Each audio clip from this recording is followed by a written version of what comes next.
Well, that's progress, isn't it, Kev? Um, right, we're good to go. This will be a nice introduction for the YouTube people. Hello. Hello, good evening, and welcome to the latest Forza Italian Football Podcast. As always, I am your host, Conor Clancy. We're returning a little bit later in the week, but blame Serie A for that. It's not our fault. Joining me is Vito Doria from somewhere in Europe. Vito, where are you?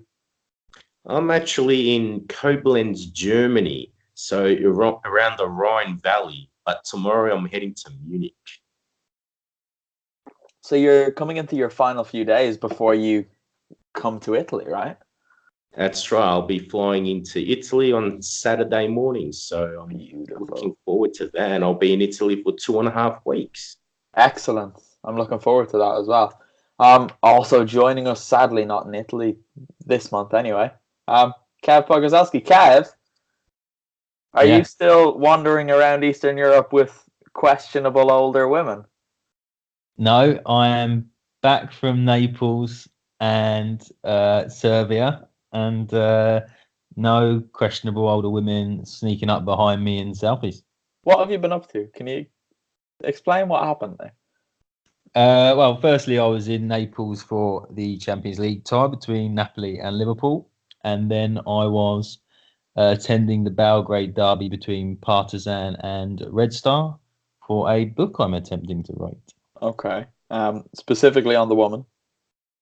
On the woman, I had a lovely chat with her on a bench, and then when I went to take some photos, obviously being on my own as a selfie, she came up and started pinching my bottom. Oh, wow. That's not okay, is it? You can't turn this face off, Connor. No. It's a curse. It is a curse, usually for the people looking at you rather than yourself, but let's not get into personal insults because I've not got much of a leg to stand on there, to be fair. Guys, there's been a lot of football. I've been to a lot of football and I don't really know what's happened, who's done what, and when it's happened, but it's Wednesday evening. I'm just back from Parma Sassuolo, which was quite a good game. But we won't get into that, probably ever. Let's start at the top of the Serie A table because things are slowly starting to take shape. Usually after 5 games, you sort of get a good idea of what's about to unfold. And Inter, 5 wins from 5, they're top of the table. Perfect record. Kev, I saw you getting a little bit cocky on Twitter the other day. I predicted that Inter will win the league. Now, I was sat in that very city of Belgrade and watching the derby at the weekend, and it wasn't. I think it was a deserving win. It wasn't spectacular. I don't think the derby in particular was spectacular, other maybe than the Milan choreography. But I don't know. I didn't realise until tonight that sort of 10 goals scored, 1 conceded, and I said it when I kind of predicted that they would push Juventus really hard this year. Conte just makes the best. He chooses the best components to make a side grind out those results. And it looks like they will give us a title race this year. They haven't played anyone good yet. No. But then I think that also gives you the argument that they've not lacked any. What's the word I'm looking for? They've effectively not taken their foot off the gas because of the weaker teams that they've been playing. Right. They still know that because there is a tendency. Well, there has been a tendency, I think, with Inter sides of the past to maybe think that on the paper they're the better side and they'll just go out and walk through these teams that face them. And I think Conte will keep them at it constantly, on their backs to sort of grind these results out.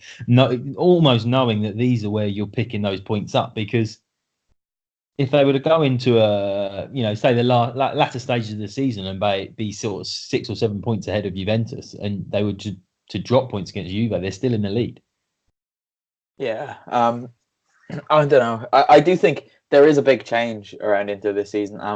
Having been at the derby at the weekend, it was quite telling, and I could completely understand what Dov Schiavone was talking about earlier in the season, and that you can really feel the change in atmosphere there. Having been there a couple of times last season, it was toxic, and even when it wasn't, it was never more than a bad pass away from being so. This year's different. They were the away team, so the vast majority of those at the San Siro were Milan fans, but you could see even the celebrations after the game. It's a very different mood around the club, and that can only be a good thing. Someone I wanted to talk about, Vito, is Romelu Lukaku, because we had a piece go up on the website today, just before the Lazio game, which said that Antonio Conte is the perfect man to get the best out of Lukaku. And you could see their relationship during the derby after Lukaku's goal and when he came off. Big hugs from Conte. And it seems like that's a relationship that could really deliver results for Inter. I think it's great to see that not only a player suits a particular system of a coach and that he does well under him, but also there's that rapport between the coach and the player. If things are good off the pitch as well as on it, I think that could be fundamental for future success. And when you get along in the workplace, I think that's very beneficial for the two individuals as well as the rest of the team. Yeah, for sure. And Conte is just a guy that if he showed you some love, you'd do anything for him, right, Kev? Yeah, I think obviously he had a big falling out with Diego Costa in at Chelsea, but that first season he's exactly the striker that Conte wants, and Lukaku fits that mold where he'll just plough through defenders, and it's exactly what Conte asks of his players as a bare minimum is that work ethic.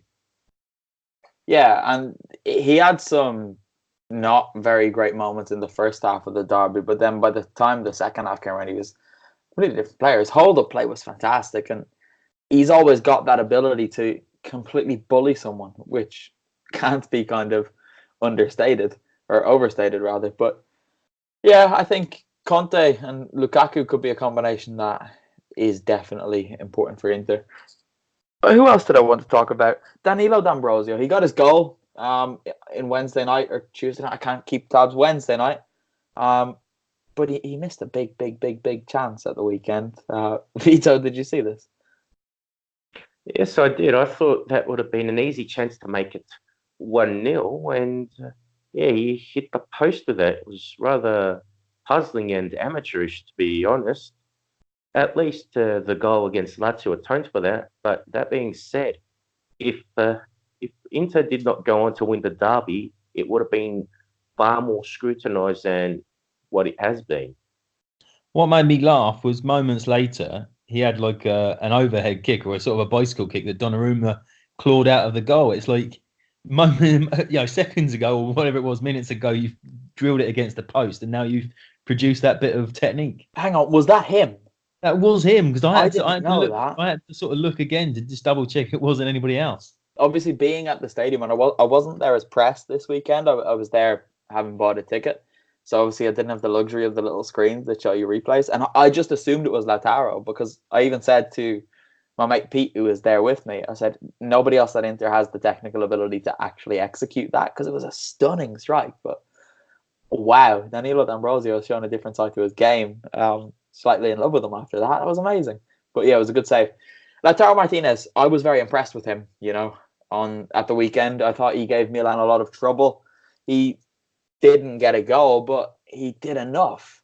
And that's often what Conte wants from his players, Kev, is just to do enough. Yeah, well, I think slightly more than enough. But I think we saw signs that he could be really good last year. It was just that you were never sure either what type of strike partner he needed or where he was going to be best positioned. I think when you were having the fallout of the Icardi situation last season, he was almost acting as a replacement for Icardi, and I don't think that was ever the intention of him being brought into Inter. And maybe now that scenario is out for this season, then he will find a more natural fit within the side for him. One thing that's concerning, not from my perspective necessarily, but if you want to tune in and watch a good derby, you want to tune in and watch Serie A being competitive, is the fact that beyond what happened in the stands, you wouldn't have known that this was a Milan derby.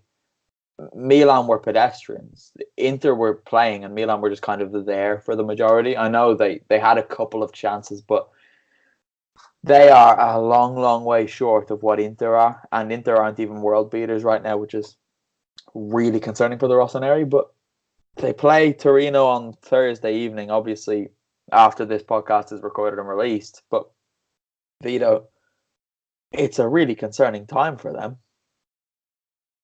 It certainly is. What I find most puzzling since Marco Giampaolo has taken over as AC Milan coach is that he has stuck with the old guard of players and they don't suit his philosophy. I think he really needs to just throw in all the new signings, no ifs or buts, and possibly they might actually make the team function a bit better.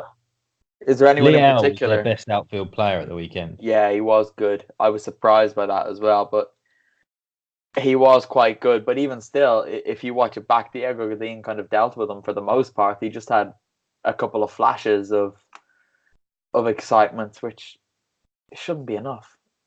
It just shouldn't be enough. It kind of shows how low the bar is for them. It's frustrating, and I don't really know why, but they shouldn't be this. They should be a lot better. To me, I think it's a reflection of Marco Giampaolo's man management. As someone who's actually kept an eye on Giampaolo since his Ascoli days, he comes across as this nice guy, but a shrewd tactician. And when you're at the big clubs, you've got to be more than just a nice guy. You've got to be a very good man manager. You need to be able to handle tough egos and tough circumstances. At this stage, I don't think the way AC Milan is on the pitch and off the pitch suits a guy like Giampaolo. When he was at Empoli and at Sampdoria, he could operate under the radar and there wasn't much pressure or expectation. Now, and this is mostly because of Milan's history and reputation, the bar is set pretty high, and in a way it's slightly unfairly so because the squad's not that great, but the performances have been very underwhelming under Giampaolo. Yeah, it's quite surprising. You mentioned his management. Did you hear what Fabio Quagliarella said? Was it this week that in 3 years that Sampi spoke to Giampaolo maybe 5 or 6 times? Which is crazy when you consider Giampaolo was largely credited with getting the best out of Fabio Quagliarella. But the fact that there didn't seem to be any relationship there, Kev, is quite peculiar. Yeah, it is quite strange. But then you also have sort of managerial teams where the coaches will do much more of the sort of player interaction, even taking the coaching sessions. Quagliarella wouldn't have said it, I don't think, if he didn't, he wasn't trying to raise that as a bit of an issue. So clearly he felt that his personal circumstances needed a bit more one-to-one interaction with the coach. But, Sampdoria were doing okay. Vito will tell you better than I will how, the style of football that he played at Samp, but just doesn't seem to have been getting it going yet at Milan. No, mentioning his style, Vito, is what he did at Samp actually possible at Milan, given the players he has at his disposal? Well, with the style of play, again, it's back to what I was saying earlier, that he really has to bring in those new signs. Utilising Leao, Ante Rebic, Theo Hernandez, Rade Krunic, Ismail Benasser, especially him, because Lucas Biglia is a washed-up has-been. He's got to get out of that AC Milan XL starting 11. Really, get rid of him, Giampaolo. He might as well be strolling in a park with a walking stick. I kind of agree with that. I wouldn't necessarily use the same words, but I do agree. Lucas Biglia has long past his best, which is a shame because he was a fantastic player when he was at Lazio, but it just hasn't quite worked for him at Milan, and now he's old. Juve, they're second. It's kind of nice to say, but it's a strange all season for them, Kev. They've played 2 recently promoted teams in the last couple of days. They went behind against both Hellas Verona and Brescia. They did come back to win, but they are far from convincing. No, it looks like they're trying to overmanage the numbers that they've got in their squad at the moment. And because Sarri's not been on the bench for the first few games, I'm kind of unconvinced whether it's him doing that. You know, he never really rotated his squad when he was at Napoli. Now you could argue that he didn't have a squad of the level of quality and size that he's got at Juve. But even looking at them playing, if you like, weakened sides because they think that they would walk over Verona and Brescia, they just weren't seeming to click. There was something about when Allegri used to switch players in and out of the side, the team just used to continue rolling on. You know, it always functioned. Everybody knew which part it was playing. I know there's an element of now trying to change slightly into Sarri's style, but I would be slightly concerned if I was a Juventus fan, unless they really are more focused on the Champions League this year than Serie A. Yeah, I mean, it's easier to rotate players when you've got such a well-defined and well-established system at a club, right? Sarri's still, as you said, trying to change everything, so rotating isn't exactly the easiest thing. But is it even rotations? Because we've seen Sami Khedira play a lot this season. So does Sarri actually just see Sami Khedira as one of his best midfielders? And is he going to be starting for the season? Well, I suppose there's a period that he had to assess what he had there. He clearly very quickly decided that Emre Can didn't suit his style. You know, there's always the possibility that someone like Khedira has won him over, and he is now part of his plans. But it almost seems he's in this situation where the club largely make the purchases from a financial perspective. You know, they've got Ramsey and they've got the likes of Rabiot on frees, and you just wonder if there is someone leaning on him to make sure that they get their time on the pitch. It's a strange one. It really, really is. I don't know. Vito, have you any more thoughts on this?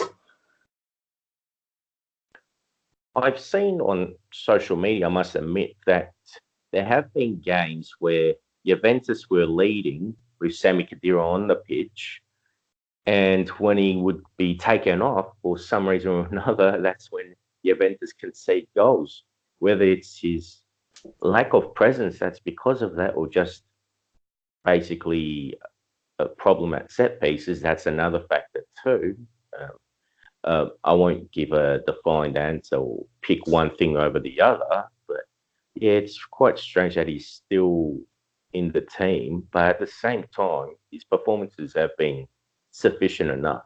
That being said, I don't think in the long term, the likes of Khedira and Blaise Matuidi can coexist in that midfield, because if Sarri wants more fluidity in the midfield, I don't see much point in him of having two aging workhorse midfielders or destructive midfielders, if you like. They have conceded 5 goals this season in 5 games, Kev. It's not often that happens. It's the first time in a few seasons that they have conceded 5 goals in their first 5 games. Defensively, they have some concerns. Sarri acknowledged as much after the Brescia game. What do they have to do? Is it just a matter of them kind of biding their time, letting De Ligt settle, or is there kind of a structural thing that's at fault there? I think there's an element of letting De Ligt settle. I think we probably aren't considering the impact of losing Chiellini. I think also, given the quality of the goal that they conceded to Hellas Verona, we should maybe say, that was a worldie of a strike from Veloso. But yeah, I think it regardless of just the back line, because you do, there's that old saying of defending as a team. I think that maybe lack of understanding of what Sarri wants them to do, that it sort of has gone throughout the team, that there's a difficulty in just defending set plays and things at the moment. I've got an idea. If they want to shore up their defence and on a short-term basis, and they get to January and De Ligt still hasn't settled, it's a really good centre-back playing down here in Parma. I think they should probably turn to him and try to sign him. He'd make any defence in the world unbeatable. I promise you.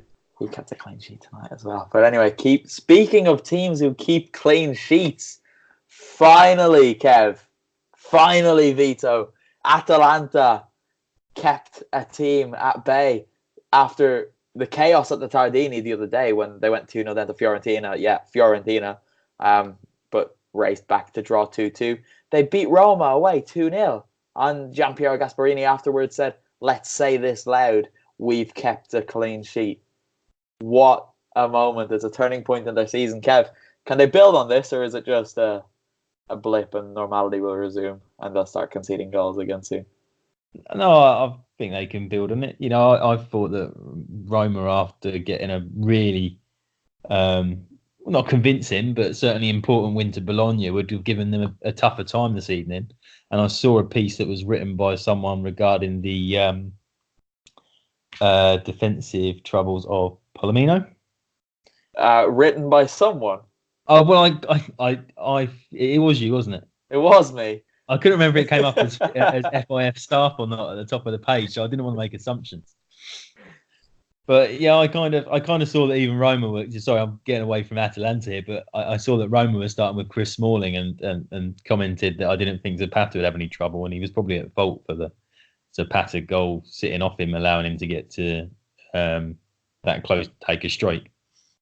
But no, given all the inconsistency of a lot of the sides around them, I think we were concerned that Champions League might stop them, fighting again for a top 4 place. And I think Atalanta can really look to cement their position up there.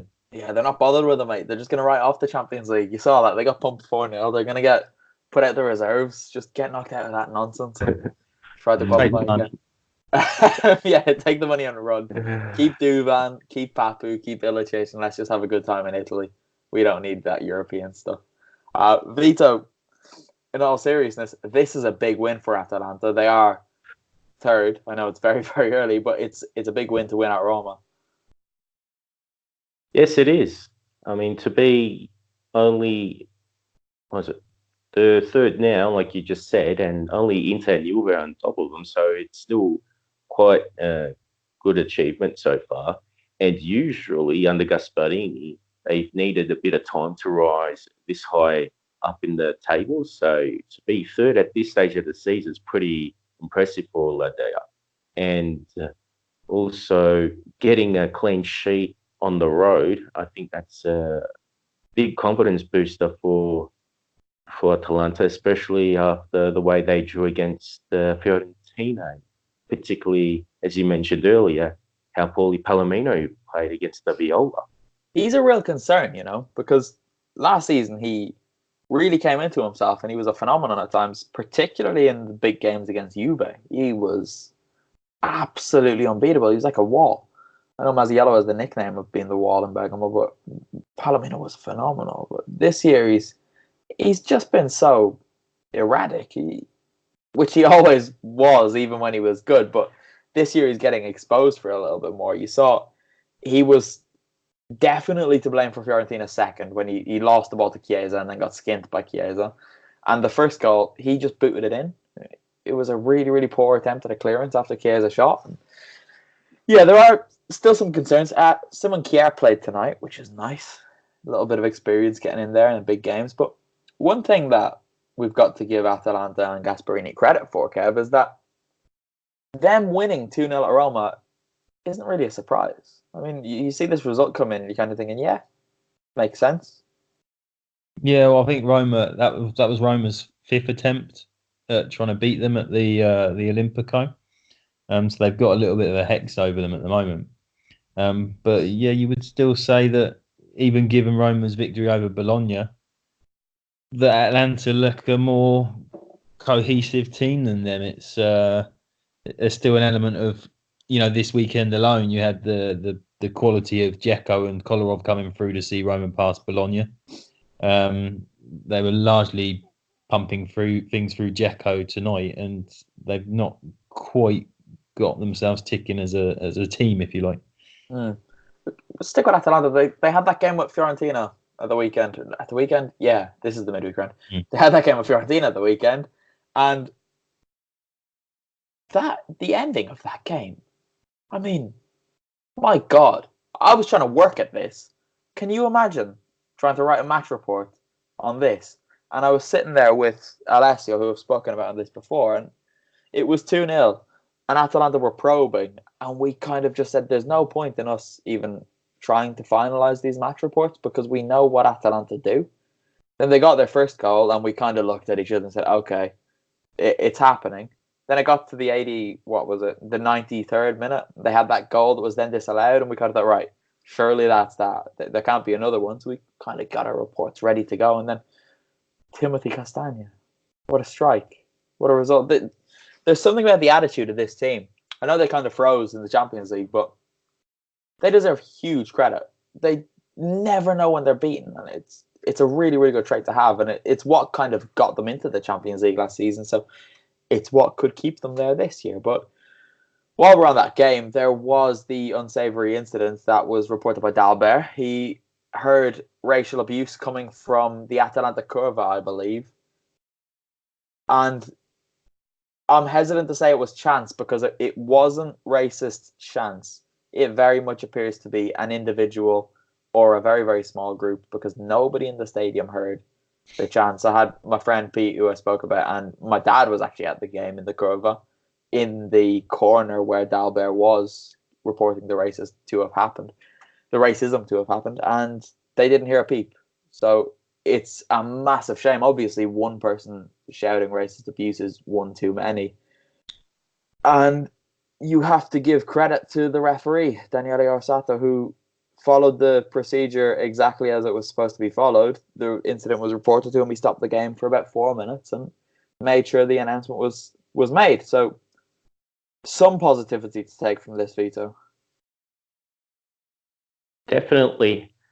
Italy in particular has been very slack on this issue, and it's come to the point that Italy has been getting scrutiny from outside of the country in regards to this lack of, not lack of treatment, but I suppose lack of punishment.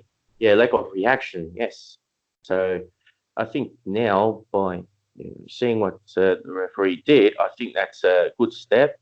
If further measures are taken, that would be even better. And this is the trend that has to continue because unfortunately there are still some people with regressive mentalities, and even the FIFA president, Gianni Infantino, even said that Italy is one of those countries that's not addressing the issue very well at all. That in this aspect, Italy is falling behind. So it's about time that someone's taken a step.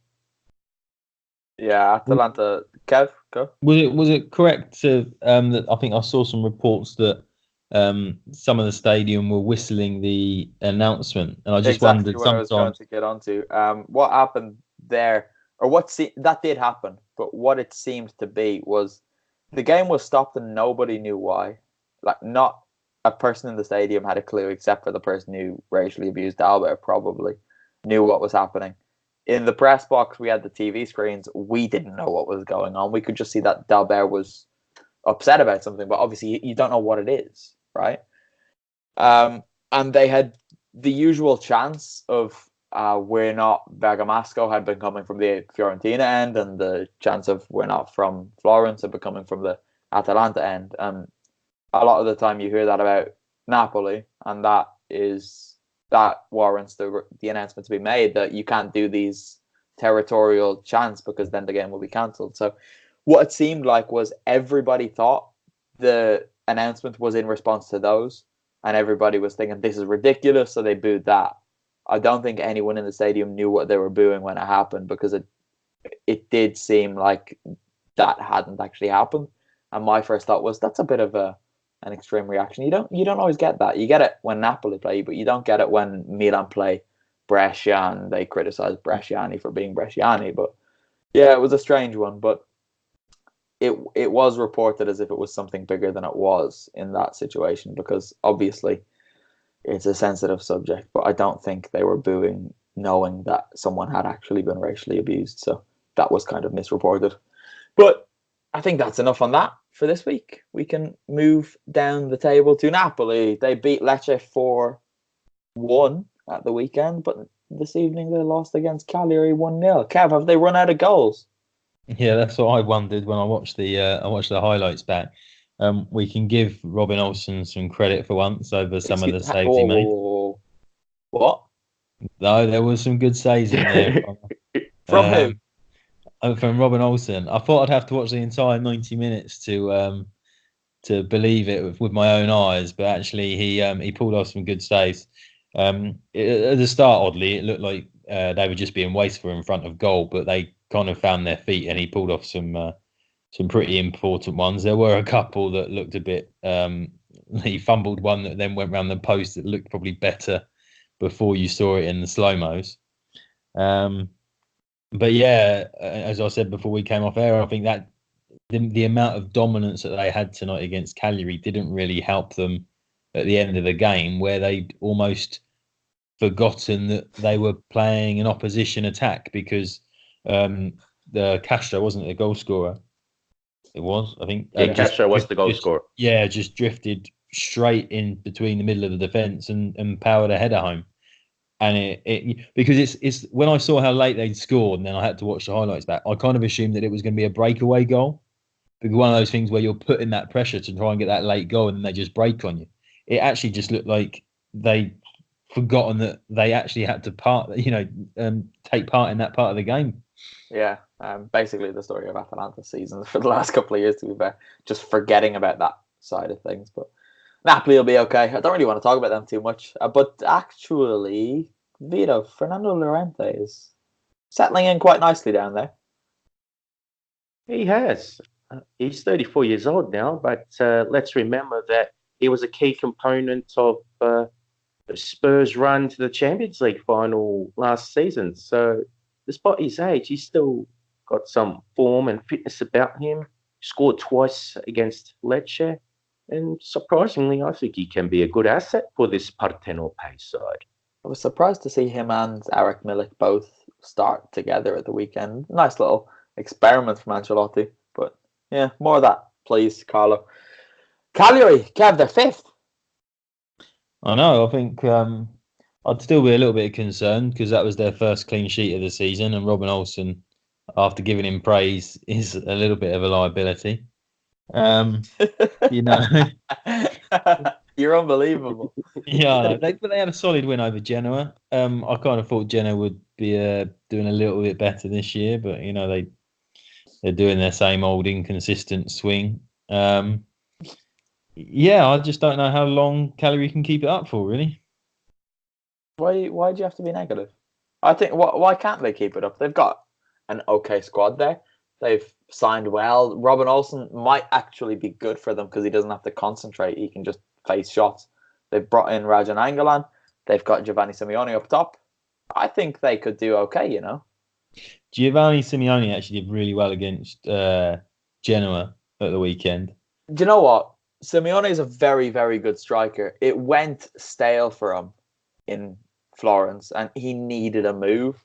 But he is a very, very good player, and when he's scoring goals, he can keep scoring goals. It's when the goals dry up that his confidence and his head just seem to get to him, and he tries to do everything else, and then he said himself, by the time he gets in front of the goal, he's too tired to actually shoot. So you can hope that there he would just concentrate on sticking the ball in the net, and he'll be okay. Vito, do you reckon they can challenge for Europe this year? Cagliari, I think it's possible.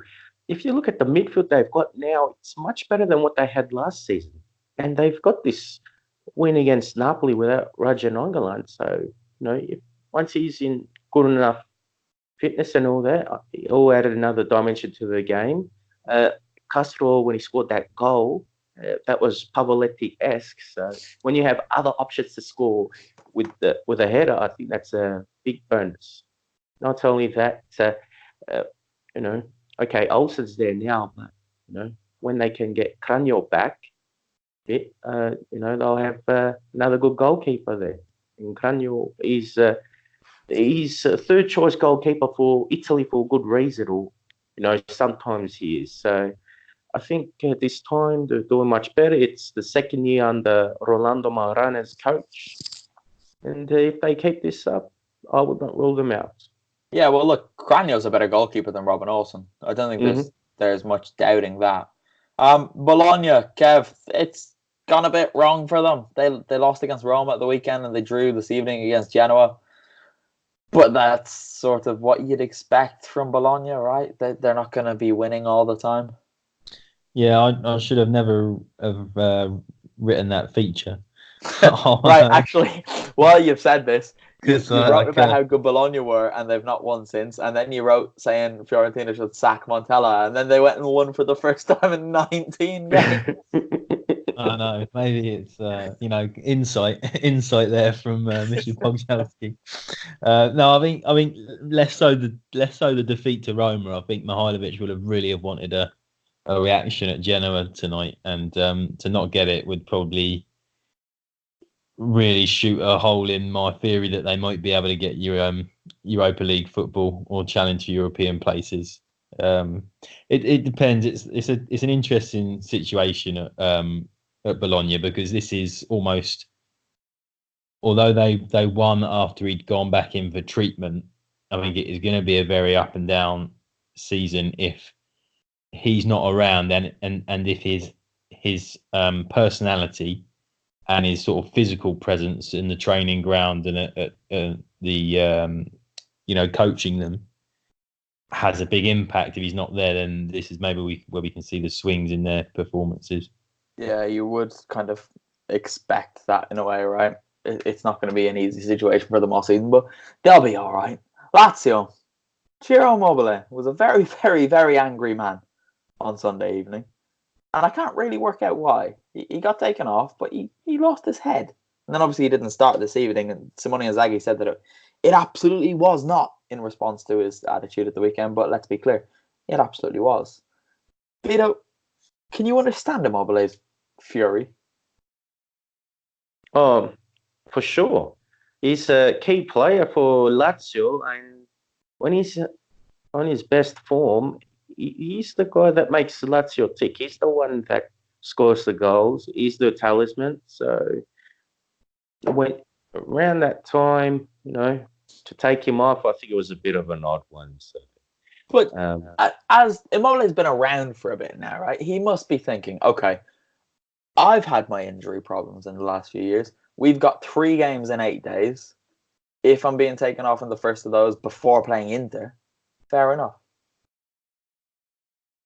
From that perspective, you can see why he should be a bit more mature than what he should have been. But yeah, I suppose that's the thing. In a team like Lazio, they are a good side. They do have some good players in their first 11, but once you take out some of those key components, there isn't much beneath the surface, to be honest. It's a testament to Inzaghi's coaching, and I've said that several times on previous podcasts, that Inzaghi is the main reason why this team works as well it has been. So, if, for instance, you take Immobile out and you put in, let's say, Caicedo will have his moments, but he's nowhere as prolific as Immobile. Yeah, well, Alistair McKenzie actually wrote about the reliance on Ciro Immobile and the Luis Alberto, that kind of access between the two. So if you're listening, stop listening for a couple of minutes. Actually, no, keep listening. Go over and read the piece while you listen. You can have a lot of intelligence coming into your head at the same time, mostly from Alistair and Kev, and a little bit from Vito too, none from me. But anyway, let's move on. Brescia. No, Sassuolo. They were good at the weekend against Spal. But I was at this as well. I can't work out if Sassuolo were good or if Spal just didn't really ever show up. But I'm willing to give Sassuolo credit because they look a much better side this season than they did last. I know I'm saying that after watching them lose tonight, but they do. They seem to just have a little bit more about them. There's Arbia's. That team know what they're doing. Basically, they've got some very, very good players and some players who kind of just make up the numbers. But Kev, Sassuolo will be disappointed with tonight's game, but they're kind of on par for what they would expect. Yeah, I did the preview of Sassuolo in the summer, and I said that they needed to convert some of those draws. I didn't mean convert them into defeats. Well, they've not drawn yet this season, Kev. No, and but I also thought that they would lose some of that reliance on Berardi with Caputo, and I think he got two decent goals at the weekend. So if he can help them turn some of even these defeats they're having at the moment back into draws and then even beyond that to wins, I think they will be okay. But as I sort of said before this, it's very Jekyll and Hyde performances, particularly a couple of days apart, where you think that the win at the weekend would have given them the incentive to go on and really sort of test Parma. You saw it like tonight, but it didn't sound like they put them under a great deal of pressure. None at all. Basically, at the weekend, Sassuolo were the only team playing, and this evening Sassuolo took the night off and let Parma be the only team playing. It was really strange. It was like I was watching a completely different side. Maybe Alfred Duncan is a big part of that because he didn't start tonight, and I really like him. I can't for the life of me work out why he's still at Sassuolo. Atalanta or somebody should have signed him because he is a quality player. If he went to Milan, he'd change their midfield a lot. I think I rate him so highly. But from what I've seen Sassuolo play 3 times already this season, they don't look like a team that are going to draw many games this season. They're going to win or lose. It's just the way they go about things. Their goal kicks, by the way, are amazing. Everyone's kind of messing around with the new goal kick rule, but Sassuolo take it to a new level. They basically split their team in 2. They've got 5 attackers and 5 defenders. The 5 defenders line up along the box, 2 of them in the 6-yard box. And then the rest of the team just go really, really far forward. And it's very fun to watch. So if you are around Italy at some point this year, go to a Sassuolo game. Unless it's in Reggio Emilia, don't go there. It's terrible. And the Mapei Stadium sucks the life out of everyone who enters it except for Alfred Duncan. So don't go there. But yeah, watch Sassuolo. They're good. They'll be entertaining. Brescia, they are a little bit better than we expected them to be. Or were we silly to think that they wouldn't be very good, Vito? If you look at the team there, they haven't really had that many significant additions that would really boost the level of quality.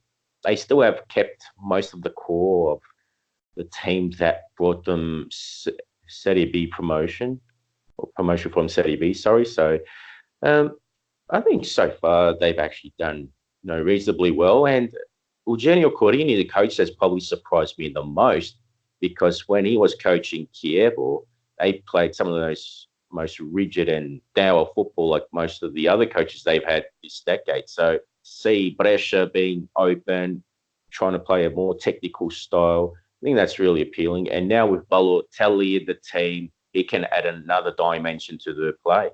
Yeah, well, Balotelli and Alfredo Donnarumma look like they could be a pretty good partnership. Kev, what do you think? How many goals are they going to get in Serie A this season? What's Donnarumma on already? 4? Is he? 4. He's on 4. Yeah, I think they could get 25 between the 2 of them. 25 between the 2? Yeah, I think they can get. The thing was last night. Yes, it is last night. I'm nearly in the morning here. It was just watching their link-up play and thinking, I've watched Balotelli quite closely, particularly when he was with Liverpool, and even last year with Marseille. He looks happy. Tonight, I know it's obviously only based on the one game, but he looks happy. He barely smiled when he scored his own goals. The way that he celebrated with Donnarumma this evening, and some of the balls that he played, and they played for each other, just makes me think that maybe they could have a really, really successful season, the 2 of them. I suppose it depends on when it gets into the latter stages of the season and they're struggling, if the team's under the cosh, whether they'll still be allowed that freedom to sort of express themselves. And again, as Vito says about Carini, whether he will go more defensive or more rigid with his style of play, just sort of squeeze points and squeeze the life out of the opposition. But I think there's some interesting options up top for them now. Yeah, for sure. And Balotelli's that one piece of quality that they brought in this summer, and rather than just stick with what they had last year. You've forgotten someone. You've forgotten the really big piece of quality they brought in this summer, Kev, and I'm offended on his behalf. If you are a middling to lower Serie A side and You want goals. Who do you turn to? And ultimately end up disappointed. Alessandro Matri, Kev. I'll tell you what, Connor, that had missed my radar. That Mine too, until there. I saw him come on the other night. Wow. Needing the goal against Juve, and you turn to him. That's not the way to go about things, is it? If there's anyone who guarantees not scoring a goal, it's Big Matri. He's been terrible for 7 or 8 years, and he's still knocking about Serie A. How old is he now? 72. 35. Is he 35? No. He's been terrible since his mid-20s. How is he still in Serie A? It's a disgrace. Maybe I retired too early. I think I could have it, you know. But Matri in Serie A, He'll be gone by January, don't he worry. won't. Right, maybe he will, but he'll rock up at Parma or something. He will be in Serie A until he retires, which is outrageous because he's awful. How many goals? Actually, I'm going to do that. One of you are going to write this. You're going to count how many goals Alessandro Matri has scored in the last 10 years and just slaughter him. But let's not get into that now. Parma, they won tonight. They got a win. It's nice for them. And it's their second of the season. And they looked all right, you know. They basically played Sassuolo off the park. And Gervinho was... I tweeted, Gervinho is at it this evening. And I very much meant at it and not on it. Because he was so frustrating. He scored 2 goals that were disallowed. But oh my God. He dived. He wasn't passing the ball. When he did pass the ball, Andreas Cornelius fell on his bum, which was funny. But he's obviously so dangerous when he wants to be, but he's so greedy, and it's so frustrating. Dejan Kulusevski, Kev. How many times have I spoken about this kid? Probably a lot, but I seem to never remember it. Watch him. He is a talent. There was one moment in particular where he was surrounded by 3 Sassuolo defenders, and he made them all fall over, and he just got space, and then he made an absolute mess of the cross. He just booted it out of play. But his footwork is phenomenal. He's a very, very good player. He is going to help Parma stay up, and he'll be one of the reasons that they don't get relegated this season. They just kind of need Bobby English or Cornelius to start scoring goals, which doesn't look like is going to happen anytime soon. Roberto Inglese he needs a hug. He needs to score a goal, and for everyone to hug him and tell him he's amazing, and then he'll be okay. But at the moment, he shouldn't be starting for Parma. They should get Big Matri in. But him and Andres Cornelius, I don't know. I do think Cornelius will do a good job for Parma, but he's not doing much now, albeit as a substitute. But what's going wrong with Bobby English, Vito? I wonder if it's that deal that's resulted in him eventually becoming a permanent signing for Parma. In previous seasons, it was just a loan, and that was who it was. But he'd sort of work his socks off, score a few goals here and there, and that was it. At least he would create a presence, and even if he didn't score a lot, he was at least getting shots off and at least providing some sort of a threat, or at least making sure that Parma were taking some shots. Now, I don't know if it's complacency or, he's just in a bad patch. Not easy to put a finger on it.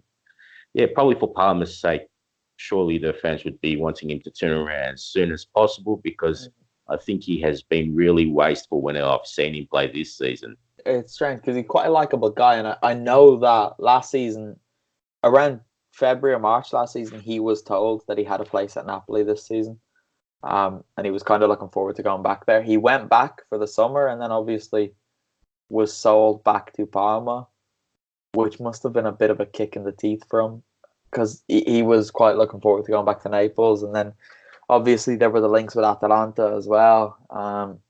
He could have been playing in the Champions League for one of those 2 teams, and now he's at Parma, where, I don't know, there's not that much on the line other than trying to stay up, which you would expect him to do. But it could just be a lack of motivation, Kev. Yeah, maybe. I know what you're saying about missing out on the move to Napoli, but would he have expected to play there? I don't know. I think sometimes, I know obviously you've got to be, driven as a footballer and wanting to better yourself, but sometimes there's a good reason to just sort of stay where you are, take stock. You've got the Euros coming up this summer if he really wanted to try and push. And, he might, if he had a wonderful start to this season, it's not outside of the realms of possibilities that somebody would come in January. If it was a side, say, a side like Roma that was struggling for goals and just wanted somebody to give him a little bit of impetus to qualify for Europe, he could get a inverted bracket commas big move. Rather than sort of if we think he's sulking or his head's been turned by thinking he was going back to Napoli. Yeah. Moving on. Lecce have 2 wins from 3. Vito, it's starting to come alive. It's quite surprising that even they have had a decent start to the season. In fact, all 3 of the Serie B teams, they haven't actually started too badly. Usually in the last couple of years or so, the Serie B teams have been just absolute whipping boys. But Lecce, they look like a team they're either going to concede a lot or they're going to score a lot. And although 2 of the goals in the 3-1 win against Spal were penalties, still, at the end of the day, you've got to put the score on the board. They've done that. And maybe they too could be a rather amusing team to watch this season. And they do have quite a few strike options, guys that have Serie A experience, albeit, you really debate if those guys were really that prolific previously. I think that's a real positive for the league this year, how well the promoted sides have performed.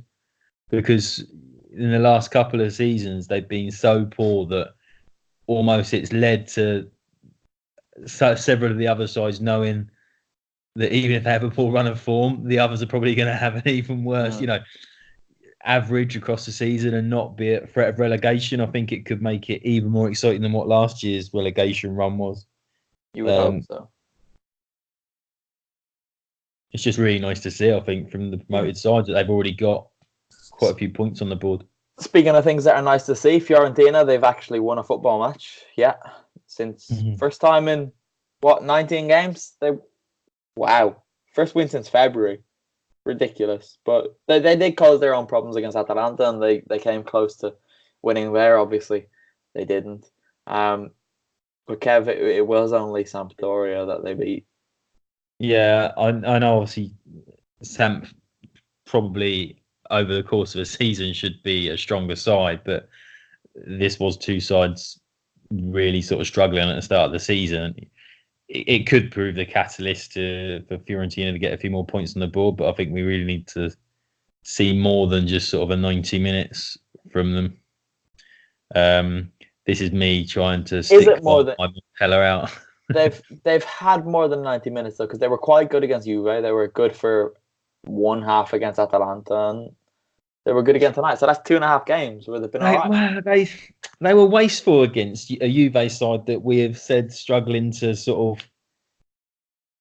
Okay, so they were just missing that final touch. They were just missing that final touch against Juve. They were good for 90% of the pitch. I'm just not convinced. I'm not convinced by them. I'm not convinced by Montella.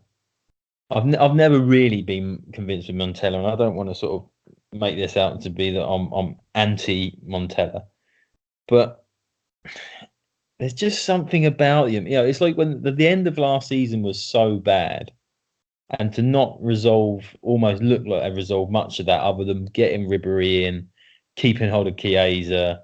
So they've got some light at the end of the tunnel for the fans from an attacking perspective. I wouldn't be convinced that this is them turning a corner. No, I think you've got reason. I mean, they beat Sampdoria, who, Vito, you're surely quite worried about at this point. Yeah, definitely. I can blame the off-field situation as much as I want, but at the end of the day, despite the circumstances, this is where, again, good man management is fundamental. I think in a situation like this is where Eusebio Di Francesco has to realize that whatever happens between Ferrero and any supposed investors or potential investors, that's the off-field side of it. Let's just focus on football and see what we can do on the pitch. Unfortunately, we made Fiorentina look good, but at the same time, Fiorentina, they were much slicker in their passing and they ran a lot faster than usual. They do have pacey players, Fiorentina, so they were able to utilize their strengths against us. As for some, we just, it's incredible just how devoid of confidence these players are. You'd think, even if you're not a Sampdoria fan, you'd think some would have a decent enough squad for a mid-table finish, but the defense is not even good enough for Serie A, let's be blunt. And it doesn't look like many players that have enough initiative or invention to sort of do something with the ball and drive the team forward. It's like mentally they're very fragile, and to execute a game plan, it looks like they're very far from it. So when Federico Bonazzoli got that consolation goal, I thought, look, even if we somehow pull up a comeback, I would think this is more due to Fiorentina losing the game or us being lucky than some actually trying to play a good game or improve on their performance, because the performance was very bad, and even if we did get a point, we certainly didn't deserve it. Yeah, I'd agree with that. Speaking of teams that can't defend, Kev, what's happened to Spal? Because that was the one thing they had. They were organised, they were solid, but they're conceding goals left, right, and centre. I know. After you witnessed their victory, 10 days ago, they've gone and lost twice. The defending looked awful. Maybe you should get back down there. I think I have to go down and speak to Big Leonardo and see what's happening. But they've got Juve next. I mean, it doesn't get it much easier for them. But then they've got Parma. So maybe they'll be all right, because Parma's attack isn't very good other than Pogorzelski. So I don't know. It's a strange one, because considering Spal's whole identity is the fact that they're quite well organised and they can counter-attack teams, to then concede, 3 goals against Lecce? And what did they concede? 3 goals against Sassuolo? I mean, my God. It's bad. There are problems, but it's not overly surprising given what we said about them before the season. Last team, Udinese. Do you want to think about the most irrelevant team in Serie A? Because I don't really know what they are. No. Without the pull, they're nothing.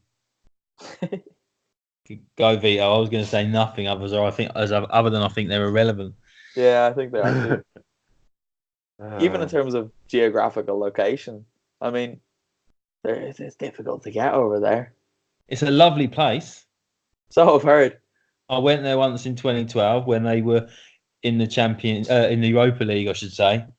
But the thing is, years ago, that's what they had. When they, when the Pozzo family were actually investing some money, they had some interesting players that would be brought in, via Granada or wherever else, and that gave them a little bit of, made them interesting. And they had Di Natale that made them interesting. Now they've got very little, and they'll probably lose Rodrigo de Paul at some point, and it just makes them irrelevant. It sounds harsh, but it does kind of make them irrelevant as a side. They've got no real identity.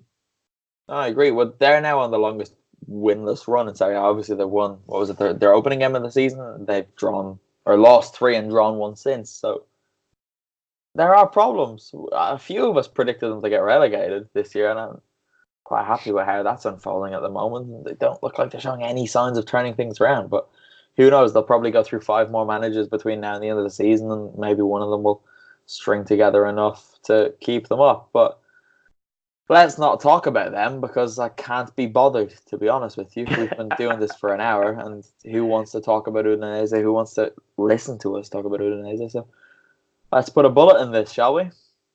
Mm-hmm. All right. Vito, what have you been writing about on the website? What will you be writing about? Well, this is going to sound awkward since I don't have a laptop on me. I won't be writing anything, and because I'm on holidays, I haven't been able to contribute online. So the podcast has been the main place to reach me. I've been tweeting a fair bit, but most of my stuff has been related to photos and videos, and hopefully I should be at the Sampdoria Inter game this weekend. So even though I'm not being an official capacity, I'm hoping to put on a lot of stuff onto my Instagram account. So hopefully I put up a lot of photos there, videos, hopefully hear the Sampdoria ultras in full voice, especially the Granata Sud. So win, lose or draw, even under these shambolic circumstances, I'll be there to support my team, flying all the way from Australia, watching the game in Genoa, and tweet the club. Doria. Get in touch with the club and let them know that you've come over from Australia, and they'll do something for you. Blue face. I should do that. Blue face. Actually, wait. I went to Classic Football Shirts in London, and I did get the home jersey from the 1989-90 season, and that was when Sampdoria won the only European trophy, the European Cup Winners' Cup. So, actually, just my positioning here, and yeah, you should see I've got the shirt on me. It's a classic shirt, that. Yes, that dressed as a Smurf. I'm wearing that on Saturday. I'm going to wear that on Saturday. Underneath. Yeah. I'm wearing that Saturday. Okay. Kev, I've just been followed on Instagram by a man called Thomas Motta, and he's slid into my DMs with a message request. He's just said, "Coucou, salut, comment allez-vous?" Does he think my name is Cuckoo?